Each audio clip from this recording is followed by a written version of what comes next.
أعوذ بالله من الشيطان الرجيم.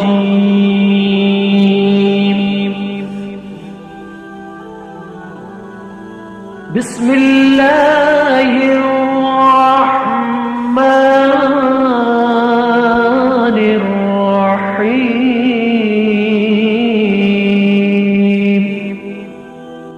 میرے بزرگوں، دوستوں اور عزیز ساتھیوں، میں اس وقت آپ کے سامنے 6 گنہگار لوگوں کے عذاب بیان کروں گا اور ان گناہوں کی کچھ تفصیل بھی بیان کروں گا جن کی وجہ سے ان کو عذاب ہو رہا تھا، اس لیے کہ آج کل عام طور پر لوگ بھی ان گناہوں کے اندر مبتلا ہیں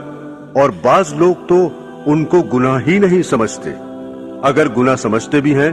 تو بہت ہلکا سا اور چھوٹا سا گناہ سمجھتے ہیں، حالانکہ وہ بہت بڑے بڑے گناہ ہیں، کیونکہ آپ صلی اللہ علیہ وسلم نے ان گناہوں کے کرنے والے لوگوں کے عذاب کو خود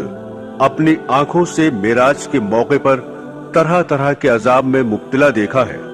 اور آپ صلی اللہ علیہ وسلم نے ان لوگوں کے عذاب کے منظر کو صحابہ اکرام کے سامنے بیان فرمایا ہے۔ یوں تو آپ صلی اللہ علیہ وسلم نے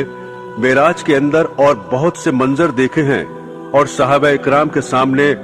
آپ صلی اللہ علیہ وسلم نے بیان کیے ہیں، لیکن میں اس وقت آپ کے سامنے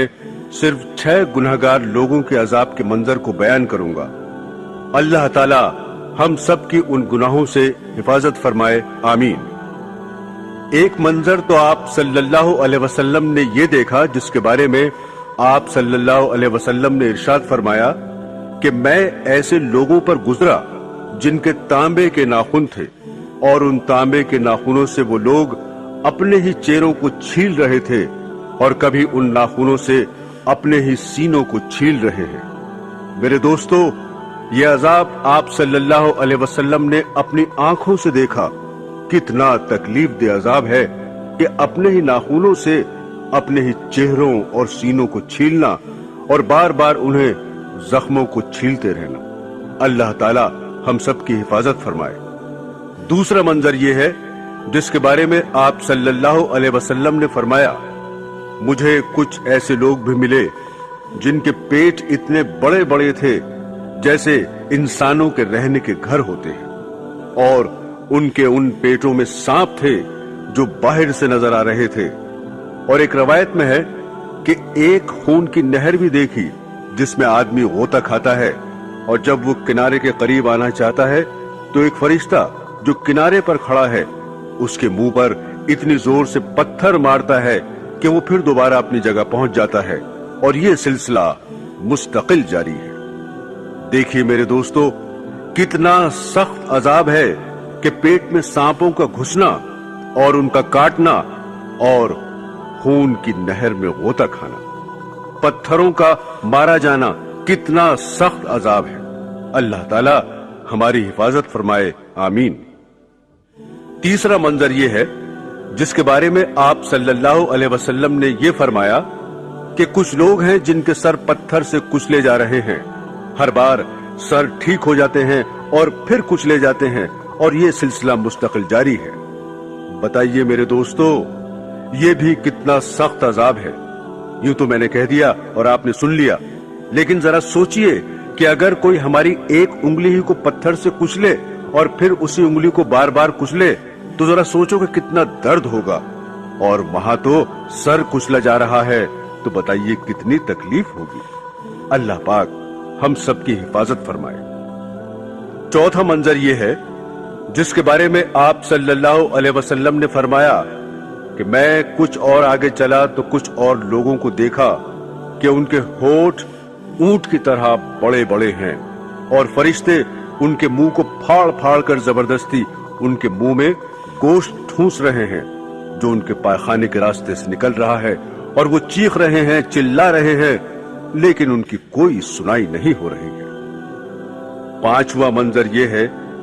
جس کے بارے میں حضور اقدس صلی اللہ علیہ وسلم نے فرمایا، میں ایسے لوگوں پر بھی گزرا جن کی کھالیں آگ کی قینچیوں سے کاٹی جا رہی تھیں۔ کتنا دردناک عذاب ہے، اللہ حفاظت فرمائے۔ چھٹا منظر یہ ہے جس کے بارے میں سرکار دو عالم صلی اللہ علیہ وسلم نے یہ فرمایا کہ کچھ لوگوں کو میں نے اس طرح بھی دیکھا کہ ان کے بدن پر پھٹے ہوئے کپڑے لپٹ رہے ہیں اور اونٹ و بیل کی طرح چل رہے ہیں اور بھوک کی شدت کی وجہ سے جہنم کے کانٹے دار درخت اور پتھر کھا رہے ہیں۔ اللہ تعالی ہماری ان سب عذابوں سے حفاظت فرمائے۔ میرے دوستو، ان سب عذابوں سے ہم سب کی حفاظت ہو سکتی ہے، لیکن اسی وقت جب ہم ان گناہوں کو چھوڑ دیں گے جن کی وجہ سے یہ عذاب ہو رہے تھے۔ اب ہم آپ کو سرکار دو جہاں کی زبانی ان عذابوں کی وجہ بتاتے ہیں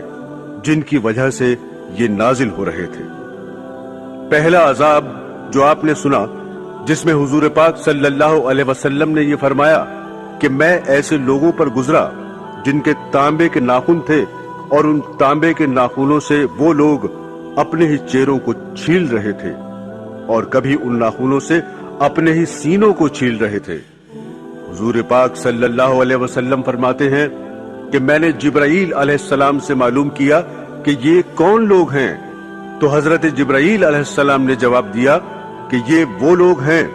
جو لوگوں کا گوشت کھاتے تھے،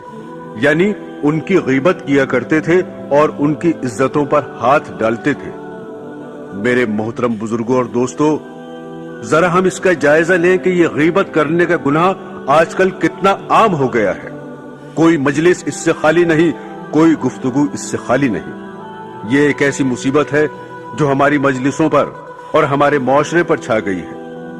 حضور اقدس صلی اللہ علیہ وسلم نے اس پر بڑی سخت وعیدیں بیان فرمائی ہیں۔